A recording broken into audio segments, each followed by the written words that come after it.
What's going on, guys? Welcome to the Beaver Boys. We are putting some traps out today. We're going to show you what's going on out here. Say what's up, Addie. Yeah, we got to our spot where we've gotten, I think, 3 or 4 beaver right here on the drowning rod. We got fresh mud right here. Yeah, you actually pick it up and smell it. It smells like their castor, so like their scent glands on the beaver. So it smells just like that. It's like a musty smell. And women use it for, or they use it for perfume for girls, which is gross. But it doesn't smell bad, just musty. But we know they're here, so we're gonna set a drowning rod right here. We heard somebody commented and asking how it works, so we decided to do a little live video just to show them a little tutorial, show everybody how it works. So here we go. Let's get these drowning rods out of here.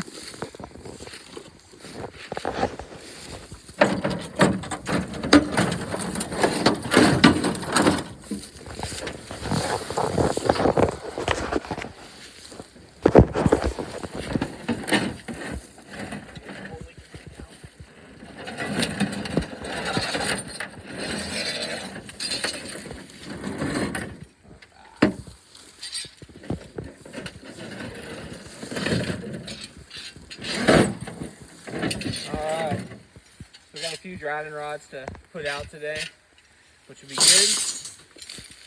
And yeah, so we'll show you how to set it and how not to get your hand caught. And what this pole is that John has right here, that's going to be for, we're going to wire the actual trap to it so that nothing can run away with the whole trap.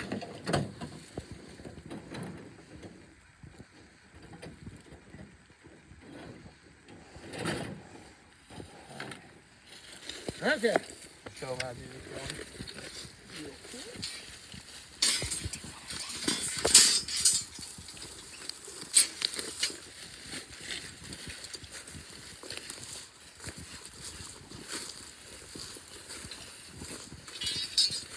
All right. So the trick to these traps are, like you can see, I set it off with a stick earlier to get it out. And what we're gonna do is I use my knee and squeeze these 2 sides.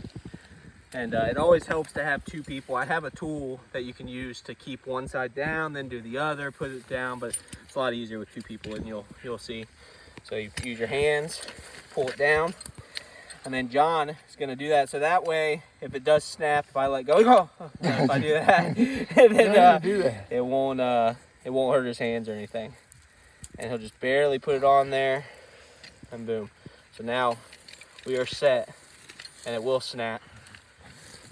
And this is just an example of what it would do when it goes off. And if you use the stick. And woo! So, and not meant to break bones, just meant to hold on. But yeah, so we'll reset it.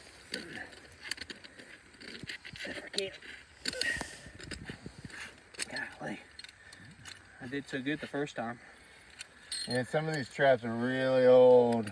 Well, old and strong, and you want to actually it to be tough to do, because you know that they're strong enough to do what they're meant to do. There you go.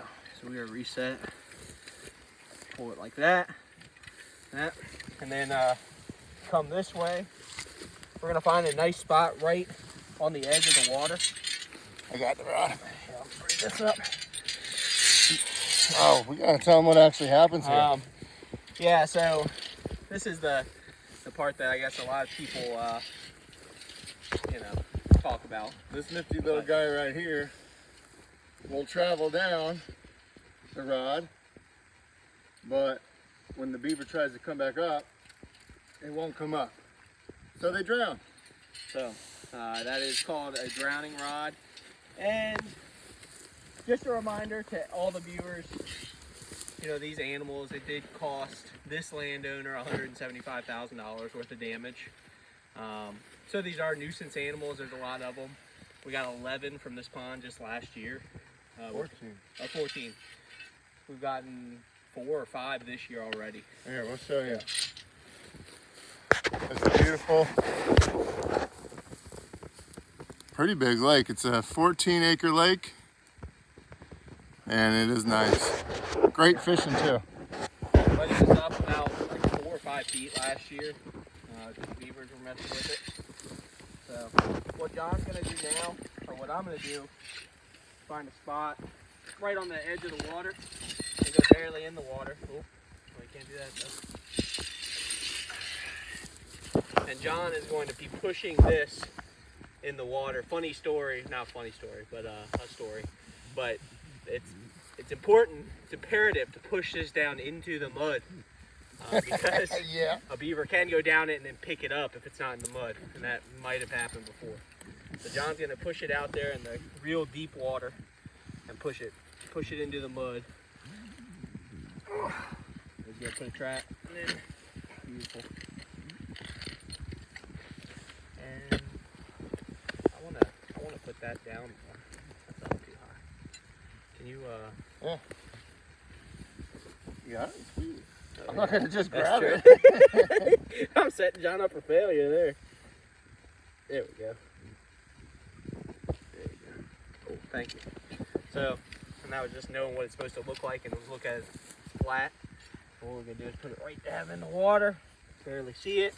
And one trick that the gentleman that taught me how to trap, Mr. Bill Coffey, is you get a bunch of sticks, not like this, more like this, but we're gonna put them in front of the trap, pointing outwards, and they're gonna be in the water or in the ground, pointing outwards, just below the water line. That way the beaver, when it comes up and it hits those pieces of trees, the hands go out, and then the hand will get caught into the trap. So everybody's got to remember too, all this stuff about like it's cruel, all these things. I mean, this is what like America was built on back in the day. So I mean, that's all we're doing is keeping it going. So All right, to the next. all right.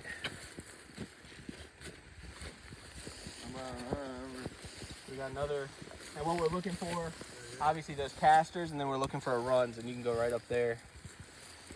Which one do you think? This one or this one? This one looks pretty Yeah, I think that one. All right.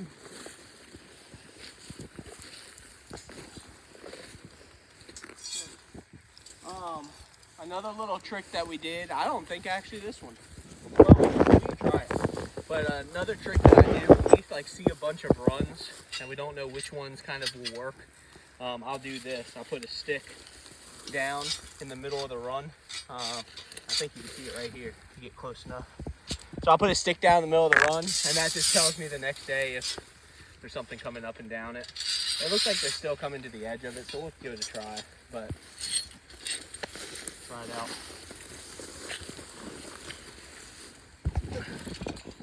We're gonna do the same thing with this guy.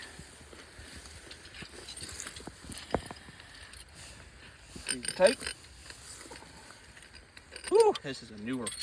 This is gonna be. There we go. Woo! We will not be showing how this one snaps because that is a pain in the butt to get closed. This is a good one. Ooh, that one's a hair trigger, buddy. This one's gonna be a one. Keep your fingers away from it. I don't even want to keep it open. This sucker's kind of sketchy. All right, there we go. That is a hairy trigger. And then again, what John's gonna do is push it out way out in the deeper water. Make sure it's nice in the mud. And he's gonna push that in the water, push that down. And this is gonna go right in the water. Right so you can see it. And we'll do the same thing, put some sticks down in front of it. pointing out so that when the beaver comes up to it and feels those sticks, it'll put its paws out and then hopefully get caught. So, yep, on to the next. All right, let's put a. What do you think? Just put a conibear in front of this guy again? We tried that before. We weren't that successful with it. Actually, maybe we did catch one here one time. That culvert goes all the way through here to this little spot where they just love coming here. We're not sure why. Maybe there's some growth under the water that. Yeah, because it doesn't look like there's a lot of chew. Yeah. Up in the woods. And that's another thing that we look for, which we'll show across the pond. So there's a huge tree with a big chew, fresh chew, that they've been there. And we didn't have any luck, oddly enough, last time we put it there, but we'll try again. Because they're definitely going back and forth there.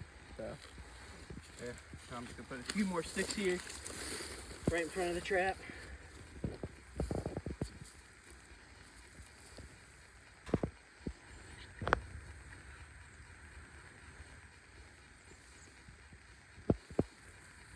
Go. All right. Cool. Where to next? We will grab the boat, I think, and then we'll try to put those random ones or those ones up by the pond that are separating another pond. We had good luck with that, so. All right. We'll start the video when we get closer to that spot.